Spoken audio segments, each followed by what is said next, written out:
Bienvenue au programme d'antibiothérapie intraveineuse à domicile de l'Hôtel-Dieu de Lévis du CI3S de Chaudière-Appalaches. Je suis Émilie Tremblay-Lemieux, pharmacienne ici en médecine de jour. Ce programme a été créé pour que vous puissiez recevoir le traitement intraveineux approprié à votre diagnostic en évitant des hospitalisations ou encore des séjours prolongés à l'hôpital. Divers intervenants composent l'équipe du programme: infectiologues, personnel infirmier, pharmaciens, préposés aux bénéficiaires ainsi que des agents administratifs. Le suivi de votre antibiothérapie est assuré également en partenariat avec le CLSC de votre secteur. Par ailleurs, une ligne de soutien téléphonique à InfoSanté est dédiée à la clientèle du programme en dehors des heures d'ouverture du CLSC, et ce, 24 heures sur 24. Cette formation vidéo a pour but d'enseigner 3 techniques d'administration des médicaments: la seringue, le biberon et la pompe ambulatoire. Elle se veut un complément à l'enseignement assuré par les membres de l'équipe ainsi qu'à la documentation écrite qui vous sera remise. Sachez que divers moyens vous seront offerts pour que vous puissiez revisionner cette vidéo à la maison durant toute la durée du traitement.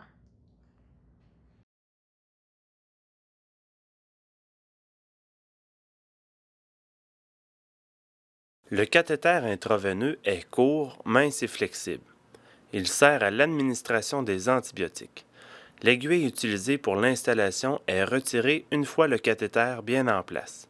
Il n'y a donc plus d'aiguille dans votre bras durant le traitement. Les antibiotiques sont connectés à votre cathéter par un système d'embouts qui se vissent l'un dans l'autre. Un pansement transparent est appliqué sur votre cathéter. Cela vous permet de surveiller régulièrement le site d'insertion du cathéter. Afin d'éviter les complications telles qu'une phlébite ou une infiltration, le cathéter peut être laissé en place environ 4 jours. Dépendamment de la durée de votre traitement, ce cathéter sera remplacé à quelques reprises. Par contre, si vos veines ne sont pas particulièrement fragiles et qu'une surveillance attentive du site d'insertion est effectuée, il est possible que l'infirmier décide de le laisser en place pour une durée maximale de 7 jours. Des mesures d'hygiène particulières doivent être prises une fois le cathéter installé. Il est conseillé de prendre un bain plutôt qu'une douche. Lors de votre bain, évitez de mouiller votre site d'insertion du cathéter en le couvrant d'une feuille de pellicule de plastique que vous fixerez avec des diachylons. Évitez de tremper votre bras dans l'eau. Il ne faut pas non plus frotter ou tirer la peau au site d'insertion. Le pansement transparent qui recouvre ce site doit demeurer en place en tout temps. Abstenez-vous de porter des vêtements serrés autour du bras. Vous ne devez pas soulever des charges supérieures à 9 kg ou 20 livres. Les contacts brusques avec autrui ou encore les sports de contact sont à éviter durant votre traitement. Faites attention de ne pas effectuer des travaux qui pourraient infecter votre bras ou encore de travailler avec des ciseaux près du cathéter. Avant chaque dose, vérifiez le bras où est inséré le cathéter. Les symptômes à surveiller sont les suivants: douleur ou inconfort au site d'insertion du cathéter ou au niveau de votre bras, rougeur ou chaleur au niveau de la veine ou le long du trajet de la veine, gonflement au site d'insertion du cathéter ou augmentation de la grosseur de votre bras, écoulement au site d'insertion. Si un de ces symptômes est présent, contactez l'infirmière du CLSC ou InfoSanté avant l'administration de votre antibiotique. 2 fois par jour, prenez votre température buccale en plaçant le thermomètre sous votre langue et près de vos molaires. Avant de prendre votre température, attendez au moins 20 minutes après avoir mangé, bu des liquides froids ou chauds, mâché de la gomme ou fumé. Il est également important de prendre votre température si vous présentez des frissons ou autres symptômes inhabituels. Si votre température buccale est à plus de 38 Celsius ou 100,4 Fahrenheit, mais inférieure à 38,5 ou 101,3 Fahrenheit, prenez de l'acétaminophène et répétez la dose aux 4 heures si besoin. La température buccale doit être reprise aux 4 heures durant l'utilisation d'acétaminophène. Si votre température buccale est à 38,5 ou plus, mais ne dépasse pas 39 degrés Celsius ou 102,2 Fahrenheit, prenez de l'acétaminophène et répétez aux 4 heures s'il s'agit du premier jour de votre traitement antibiotique intraveineux. La température buccale doit être prise toutes les 4 heures durant l'utilisation d'acétaminophène. Si après 48 heures d'antibiotiques intraveineux, votre température se situe entre 38,5 et 39, prenez de l'acétaminophène. Appelez immédiatement l'infirmière du CLSC ou encore Info Santé. Si la température buccale dépasse 39 Celsius, contactez l'équipe de la médecine de jour entre 8h et 15h sur semaine si vous êtes suivi par un infectiologue. En dehors de 16h ou pour les autres clientèles, contactez la ligne Info Santé. Advenant le cas où le cathéter sorte de la veine ou encore soit coupé par erreur, lavez-vous les mains et retirez votre cathéter en glissant vers votre main. Il est préférable de demander à un proche de vous aider à le faire. Mettez une compresse jusqu'à ce que le saignement cesse. Contactez immédiatement l'infirmière du CLSC ou Info Santé.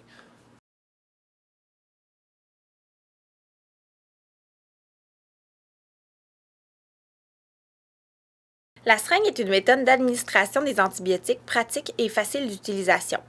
Il s'agit d'un système sans aiguille fonctionnant à l'aide d'embouts à visser l'un dans l'autre. Les principaux avantages de cette technique sont la courte durée nécessaire à l'administration des doses et le fait de ne pas être connecté à une pompe de façon continue.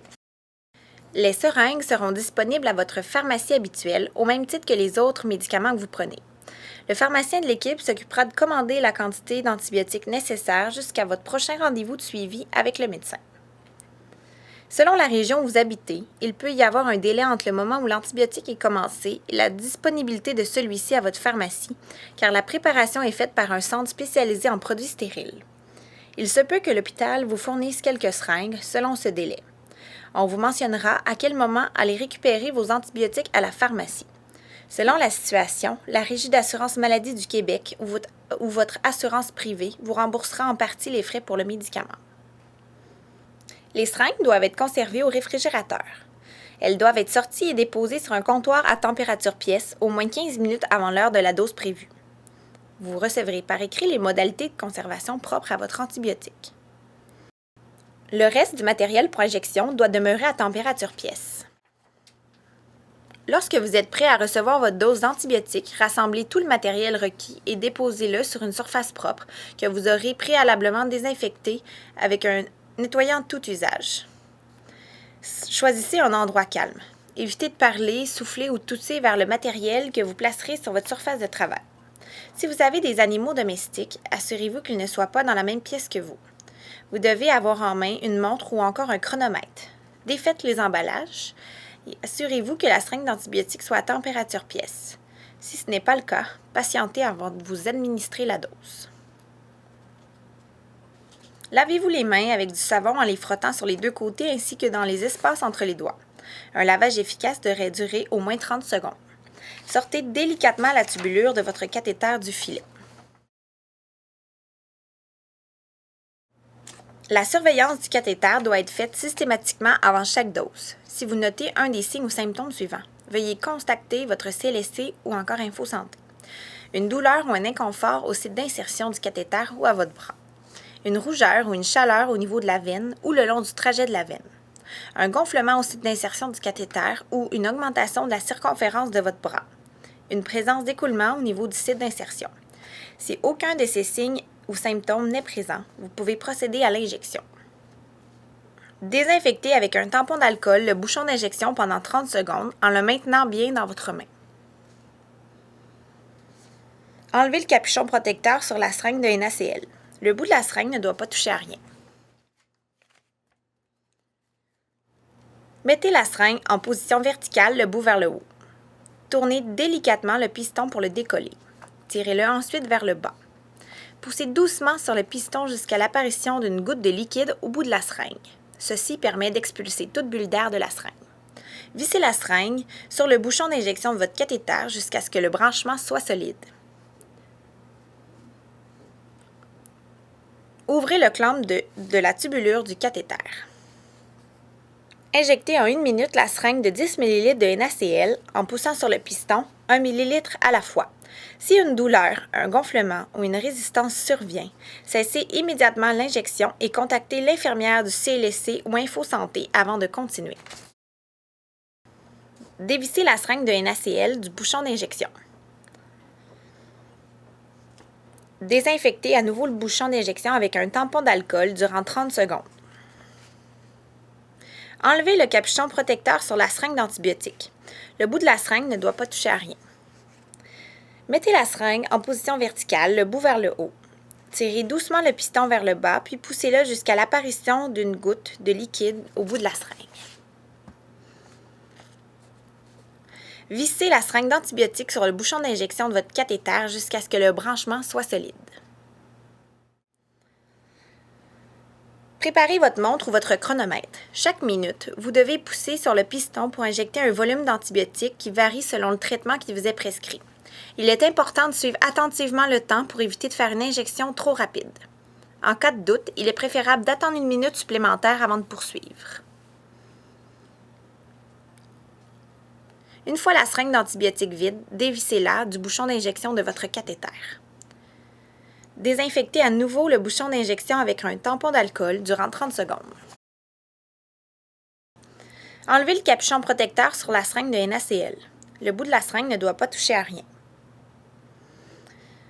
Mettez la seringue en position verticale, le bout vers le haut. Tournez délicatement le piston pour le décoller. Tirez-le ensuite vers le bas. Poussez doucement sur le piston jusqu'à l'apparition d'une goutte de liquide au bout de la seringue. Ceci permet d'expulser toute bulle d'air de la seringue. Vissez la seringue sur le bouchon d'injection de votre cathéter jusqu'à ce que le branchement soit solide. Injectez en 1 minute environ la moitié du contenu de la seringue en poussant 1 ml à la fois. Continuez de pousser sur le piston de la seringue tout en fermant le clampe de la tubulure du cathéter. Cette technique est difficile à réaliser seule. Vous pouvez aussi injecter le reste du contenu de la seringue et clamper après, comme montré ici. Dévissez la seringue de NaCl du bouchon d'injection. Replacez la tubulure à l'intérieur du filet. Jetez tout le matériel utilisé à la poubelle. Le matériel n'est pas recyclable.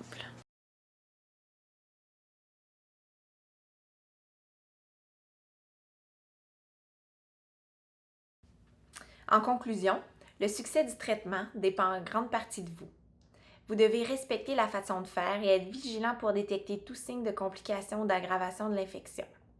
Vous devrez aussi respecter les contraintes occasionnées par la présence d'un cathéter dans votre avant-bras selon les directives qui vous sont remises.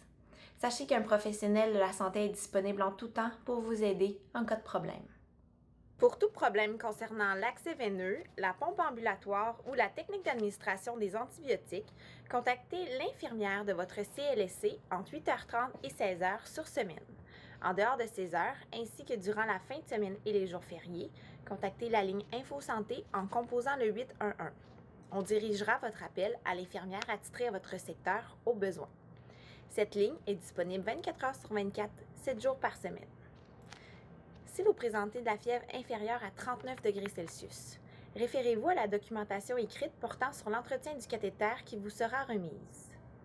Si vous avez de la fièvre supérieure à 39 degrés Celsius ou encore de la diarrhée atteignant 4 selles liquides et plus par 24 heures, avec une atteinte de votre état général, téléphonez en médecine de jour entre 8h et 15h sur semaine. En dehors de ces heures, communiquez avec InfoSanté. En cas d'éruption cutanée légère ou question concernant l'approvisionnement en antibiotiques, communiquez avec l'équipe de la médecine de jour. Des rougeurs importantes et des démangeaisons sur tout le corps, une enflure de la langue ou des lèvres et de la difficulté à respirer nécessitent une visite immédiate à l'urgence la plus près. Cessez l'administration de l'antibiotique ou encore arrêtez la pompe selon votre cas. Vous devez aussi vous présenter à l'urgence si votre cathéter PICC-Line est sorti complètement de votre veine ou s'il est coupé par erreur. Merci de votre attention et à bientôt!